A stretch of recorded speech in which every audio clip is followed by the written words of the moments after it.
很多人一到春季就开始咳嗽，吃药也好不了，反复不能根治。今天就给大家推荐一款春季止咳的水果——菠萝。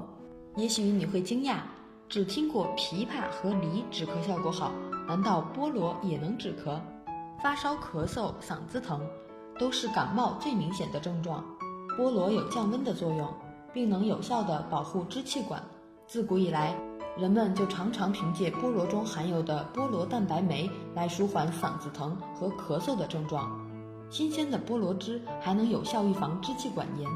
菠萝是少见的加热后营养成分不会改变的水果，其中所含的蛋白质分解酵素可以助消化，对于长期食用过多肉类及油腻食物的现代人来说，是一种非常合适的水果。另外，菠萝的诱人香来自其成分中的酸丁酯，具有刺激唾液分泌及促进食欲的功效。现在正是菠萝大量上市的季节，如果家中有咳嗽现象，大家可以经常购买菠萝和冰糖一起熬煮食用。今天教大家一道菠萝鱼的做法，好吃又健康。菠萝1个，带皮桂鱼肉500克，新鲜豌豆50克。菠萝洗净，剥去果皮，切成块备用。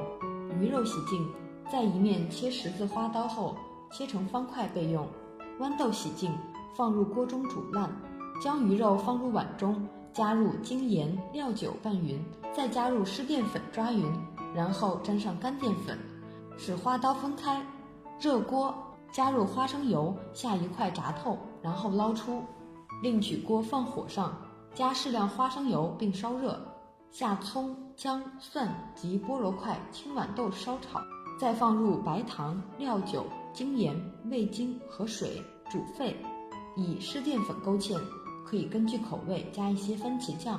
油锅烧热至油沸腾，在盛汁的锅内加入废油汆汁，后加入鱼块，翻炒几下便成。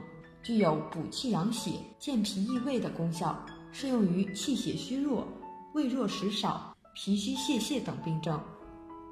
想了解更多健康小知识，就订阅我的头条号吧。